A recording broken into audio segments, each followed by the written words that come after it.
Hey buddies, welcome to Amass Games. My name is Simon and today I'm going to show you how to set up and play the game Calypso.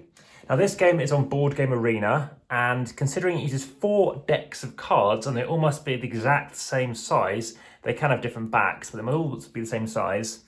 You're most likely to be playing this game online, for example on Board Game Arena. So for that reason, I will be showing you some cards, but please note that you'll make this a lot more sense once we explain the game to try it out online first before you consider making sure you have 4 identical sized packs of cards. As you can see, I'm just holding one pack here, and I do have another deck of cards here for some future games, but I will only be talking to you through one deck of cards.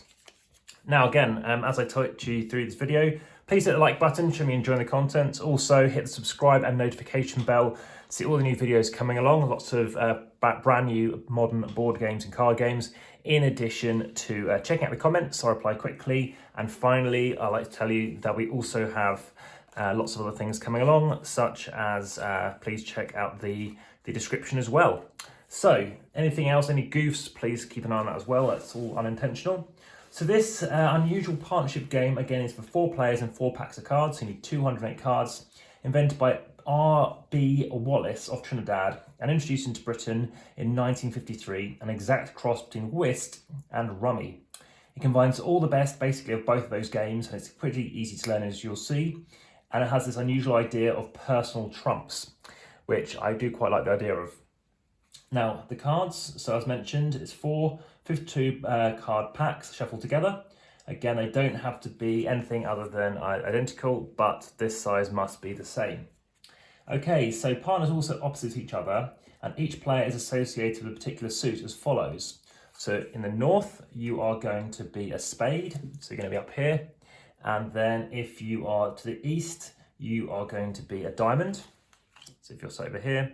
If you happen to be to the south, then you're going to be hearts, and clubs are going to be the west. That's a team, and that's a team. So north and south are going to be spades and hearts, as an example. Okay, so these are basically known as your personal trumps. So your personal trump, if you're sat here, will be spades. Now, the object of the game. A game consists of 4 deals, in each deal in which 13 tricks are played. Tricks are of little value in themselves, but each side's chief objective is to capture cards which will basically enable them to build up Calypsos. And a Calypso is a complete suit of 13 cards consisting of 2, 3, 4, 5, 6, 7, 8, 9, 10, Jack, Queen, King, Ace, basically with no duplicates. Each player's objective is to build up a Calypso in their own personal trump suit, as you could probably well guess. Having completed one of them, you may of course start another. And then to the 4th deal, the side that wins is basically the one that has the most Calypsos. When a trick is taken, basically what's going to happen, it's going to extract any cards which basically will help you form your Calypso, your personal one. Okay, and I just want to make sure that all looks fine. Yeah, all looks good to me. Okay, again, if you need any other cards for your Calypso, you may give your partner as well any card that they may need for theirs as well. So if you win any hearts, you can give them over here as an example. Let's move on to the deal. So a game consists of exactly 4 deals, and the turn to deal basically passes to the left. So this person will initially deal out around here, again dealing out the cards, dealing out 13 cards, each remembering to count and again making sure it's 13, and placing the remainder face down to one side. Because remember, you're going to have 208 cards, so you're not dealing out the whole deck. Not on this particular deal. Basically, any cards are going to be remaining out of play until that next deal. The dealer's left-hand opponent, okay, so the person over here, if this person was a dealer, they will lead that first trick, and it's always obligatory to follow suit if possible. Again, remember, think about whist and rummy. And if 2 cards of equal rank fall on the same trick, the first one beats the second, as you could probably gather. Okay, now speaking about trumps, trump lead. If the leader to a trick happens to lead a personal trump, again, it happens to be what they have, and everybody is able to follow suit, basically the leader wins the trick regardless of the rank of the card played.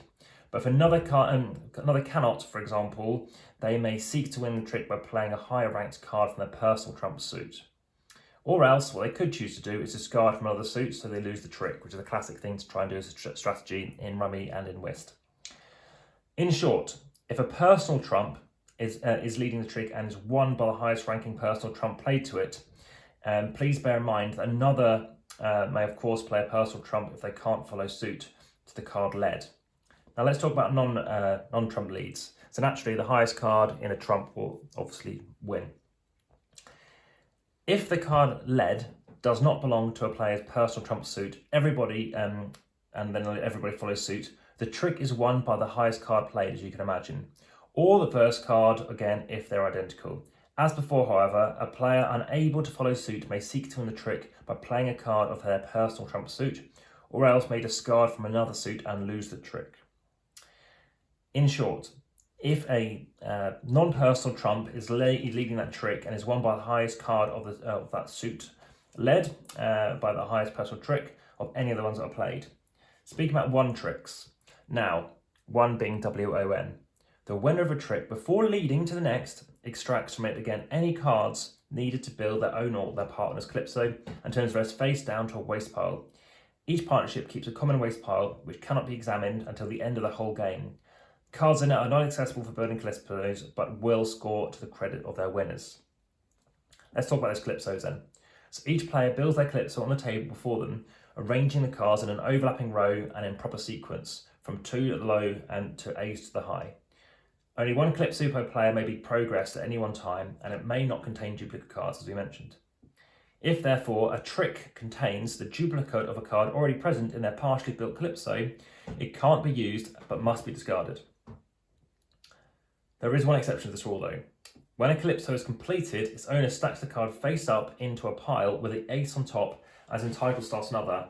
If the trick he wins again, or she wins, or they win, is basically enabled. Now, there's another thing to bear in mind, and that is basically to complete that Calypso at the same turn, any duplicate cards contained in the trick must be kept in order to start the next. The same applies when passing the cards required by one's partner. Let's just move into the scoring then. So the end of that fourth deal, each partnership scores basically 10 points for each card in its waste pile, and each partner adds to that score 500 points for their first completed Calypso. So winning tricks is still a good idea. 750 points is also scored for their second Calypso, and 1,000 points for a third or fourth Calypso. And you also score 20 points for each card in an incomplete Calypso on the table before them. So let's move on to finally the notes on the play. So it must be clearly understood that if another player leads your personal trump suit, and you can only win by playing the highest card on it, by definition you can't trump it, you can only follow suit. Just in terms of if you're a beginner for this game, it's basically apt to lead personal trumps too soon and too often for the thrill of basically winning those tricks effortlessly. But that can be self-defeating, as opponents will throw duplicate cards whenever they can, and so make it impossible to build Calypsos. Duplicate cards that fall early are lost forever. Okay, so in summary, you're going to be sat opposite each other, you're trying to win your Calypso here. So if we happen to do like 13 cards, 1, 2, 3, 4, 5, 6, 7, 8, 9, 10, 11, 12, 13. Again, if you're dealing or the leading person, they go first. They look at their cards, they lead, say, with, they want this card, they lead with a jack. They happen to play a card, let's say, they could say they can't follow suit. That person, let's say, they couldn't follow suit either. And now, excluding about trumps, this person happens to play that, so they lose. This person will win this card, stopping that person from gaining, obviously, the spade. Additionally, those 4 cards are going to come into the hand, and over here, we can see that actually Mr. Clubs over here, they want this card, so they get that card, helping them towards their Calypso. Again, you're trying to get the most Calypsos, and they have it. That is the game. Hopefully I didn't over-explain that, and hopefully it does still make sense. Any questions, please let me know. I look forward to answering them. All the best. Bye for now.